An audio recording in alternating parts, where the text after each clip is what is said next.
welcome to the vlog. I don't know if I've actually said anything in this vlog yet. I've been trying to get a little bit of video, but it's been a really rough start to the year.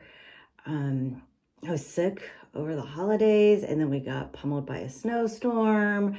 So that just kind of upended everything. But trying to get back into it's January 12th. I'm trying to find my footing. So that's how this year has started. I knew that 2025 might be a little complicated, but sheesh, the way we're starting is not great.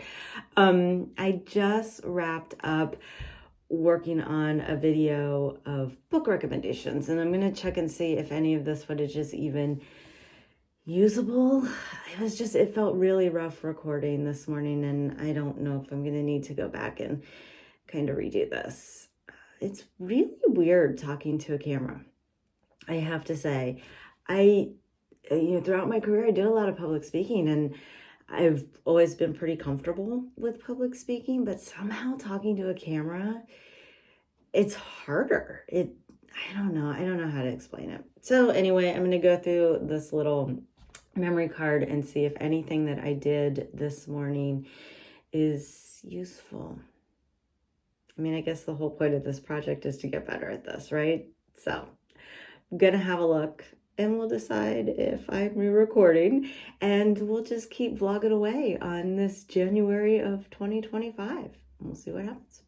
Okay, I am on my floor right now trying to free up space to be able to actually edit the book recommendations video, because this video is apparently going to cause me all the problems. I'm told I don't have enough space for it. I'm trying to make space.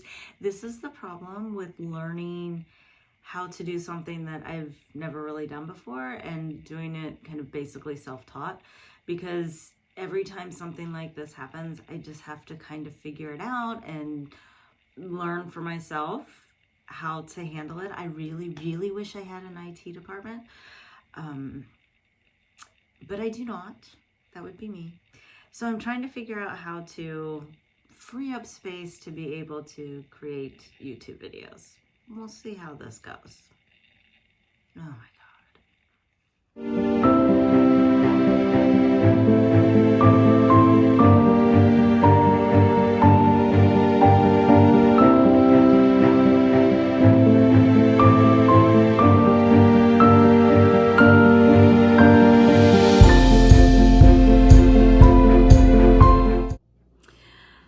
I'm supposed to be making some food and hitting the gym, but I just did a writer's workshop, and we were discussing ways to use real history in historical fiction. And as part of that discussion, the topic of how to write outside of our own experience came up, and whether we should write outside of our own experience. I feel like I've talked about this a little bit before. So as historical fiction writers, a lot of us are writing outside of our own experience because we never lived in the time periods that we're writing about.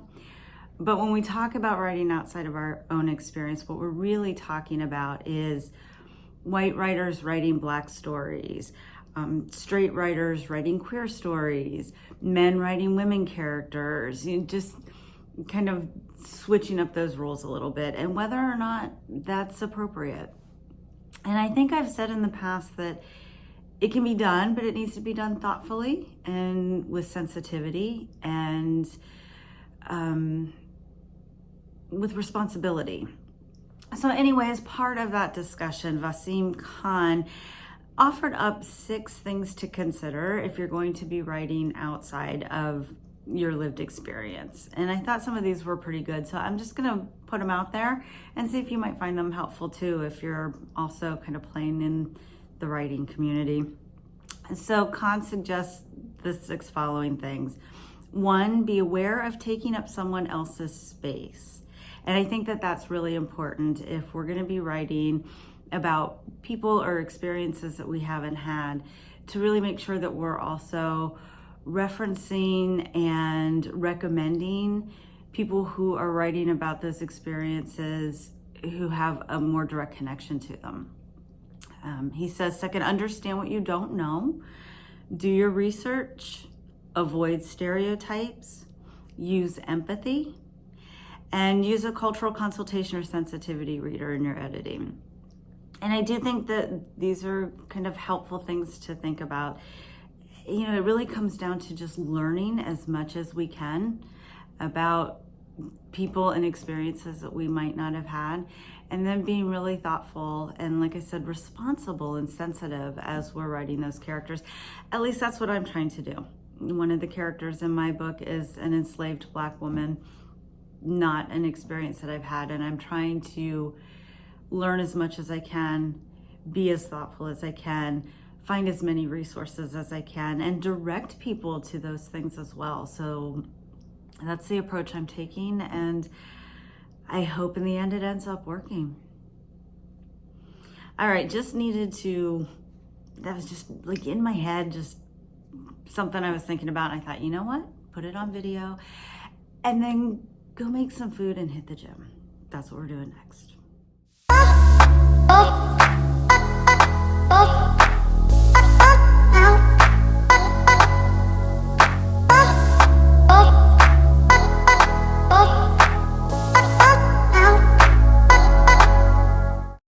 Well, we made it to the end of January.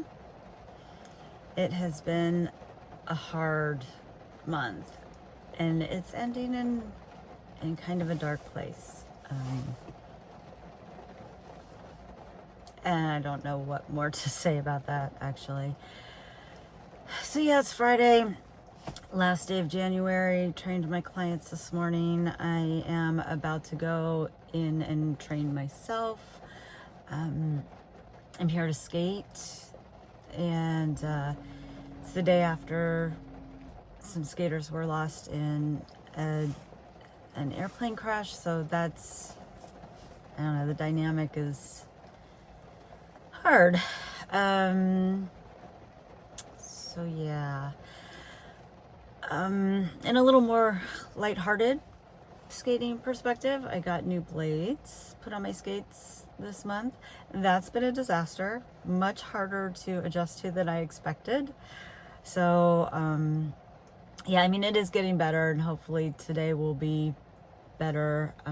But yeah, wow, new blades, who knew? So anyway, thanks for sticking with me through January. Wow, I don't even know what to say.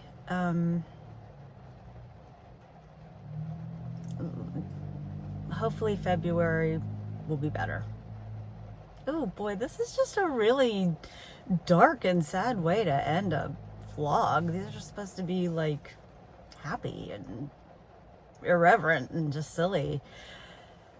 Wow, it's hard to be irreverent and silly these days, I guess. All right, well, let's wrap it up. Thanks for sticking around, and I'll see you in the next video.